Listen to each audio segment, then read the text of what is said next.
Siyempre, abang wala ka, parang may mga kinakalat na ng issue. Yung iba question, ano ba mga bill na ipasa niya sa Kongreso? Pwede pong magkwento naman kayo kasi yun nga, parang feeling ng iba, parang wala naman siyang bill pass. Naku, alam niyo po, wala pa po tayong 3 taon sa Kongreso pero 257 na po na bills ang naipasa natin sa Kongreso. At 21 doon naging batas na. Isa po dyan yung Regional Specialty Centers kung saan magtatayo po ng mga specialty centers sa iba't ibang DOH hospital sa bawat rehiyon po sa ating bansa para matutukan po yung iba't ibang mga special cases tulad ng mga cancer patients, may problema sa kidney, sa lung, sa brain. Ito po ay tutok sa kalusugan ng ating mga kababayan na ating din advocacy ginagawa natin yan sa Maynila at hindi na po bago yan sa atin. Pangalawa naman dyan yung no exam, no permit Prohibition Act kung saan pinapayagan na po mag-exam yung mga disadvantage natin ng mga estudyante kahit na wala pa po silang permit, pwede na sila mag-take ng kanilang mga periodic at mga final exam.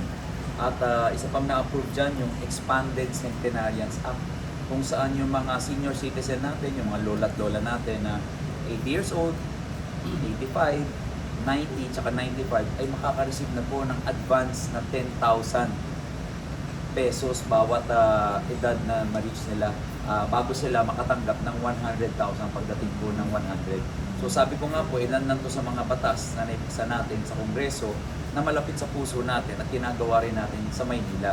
Hindi na po ito bago. Bukod po doon, meron tayong 165 na mga bills na nasa third reading na, meaning medyo malapit na maging batas.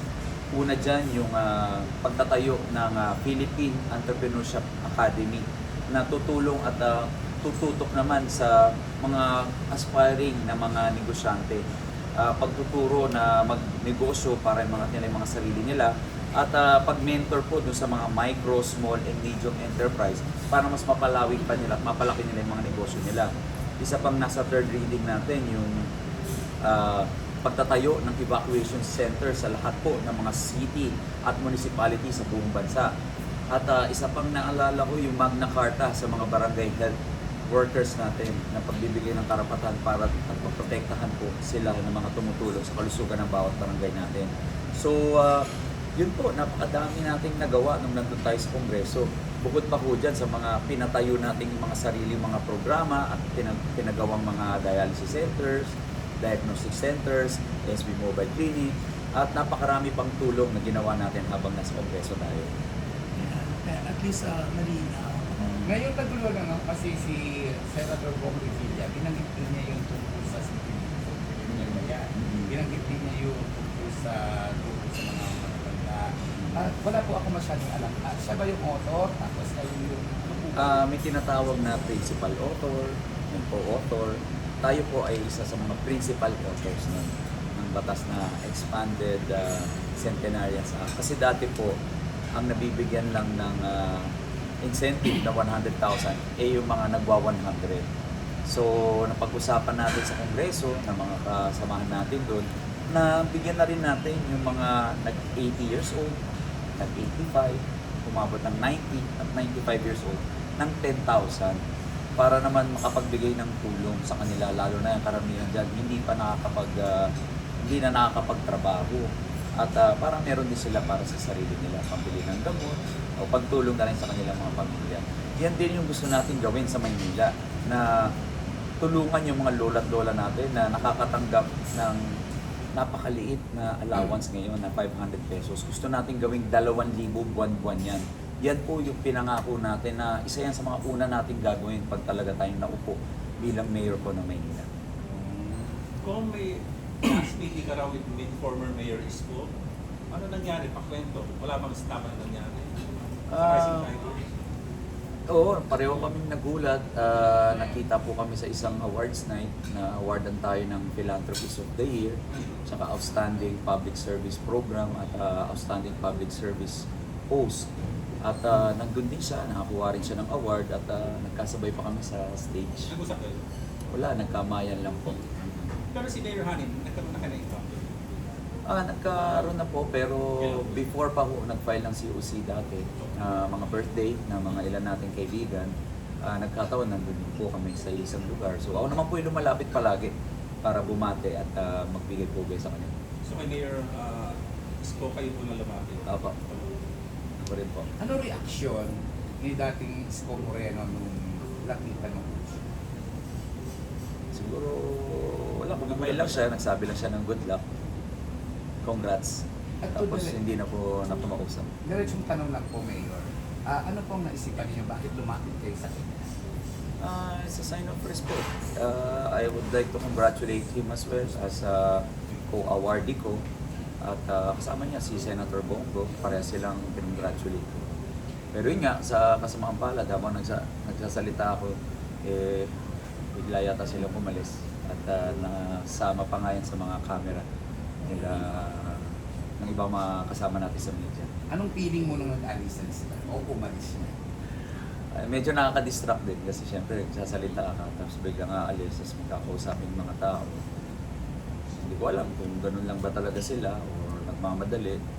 Pero kung ako, hindi ko gagawin yun. Dahil sign of respect yun sa isang taong inawardan at nagsasalita sa stage.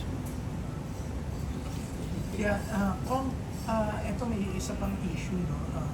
According to some, may congressman comment na yung pabahay, yung condominium, parang assignees lang daw, hindi kahit nagbabayad sila, hindi mapupunta sa kanila yung condominium. Yun nga rin po yan nga rin yung napag-alaman natin ngayon na yung pinagyayabang na mga condominium or pabahay daw kuno, pero hindi naman pala mapupunta dun sa mga nagbabayad ng renta.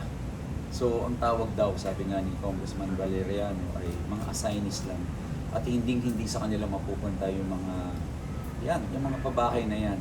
So, basically, para, hindi ko alam kung para saan pa yung ginawang pabahay na yan, kung hindi naman mapupunta sa kanila, lalo na kung nagbabayad sila ng monthly. Saan pala napupunta yun? So, parang, hindi pala pabahay yan, kumbaga pinagkakakitaan na pala yan. Saan ba napupunta yung bayad na yan? Hindi pala para sa kanila yan. Kung hindi para sa kanila, para kanino? Good question. Yung lighter topics. Kung kakagaling nyo lang ng New York Marathon, kamusta naman? Okay naman, Tapos yung 7 hours sa tapos nyo, grabe. Opo, more than. Actually, in-enjoy naman namin kasi Oo. we ran under the Smile Train Team Empower, kung saan nag-raise kami ng funds para sa pagpapa-opera ng mahigit 100 kabataan na may cleft palate or bingot in Filipino. This is not our first time.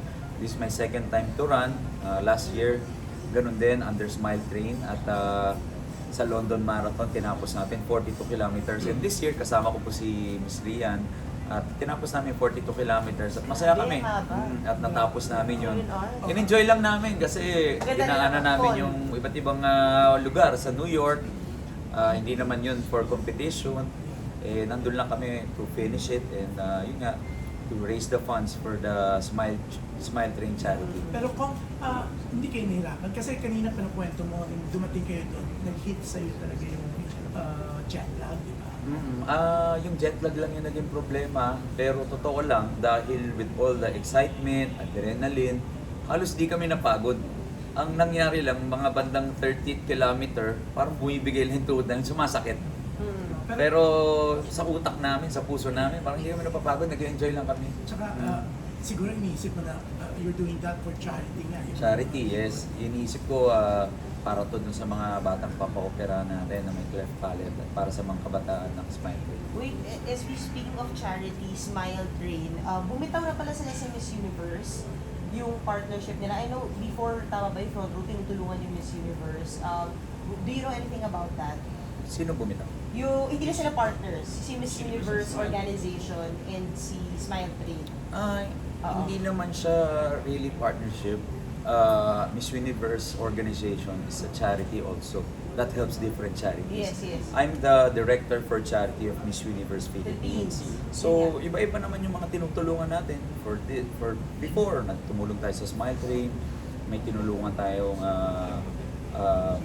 Love Yourself, may tinulungan tayong True Focus, iba't ibang mga charities ang tinutulungan ng Miss Universe. Hindi naman siya nakakahon sa ilang mga charities lang. So, may tinulungan din kami.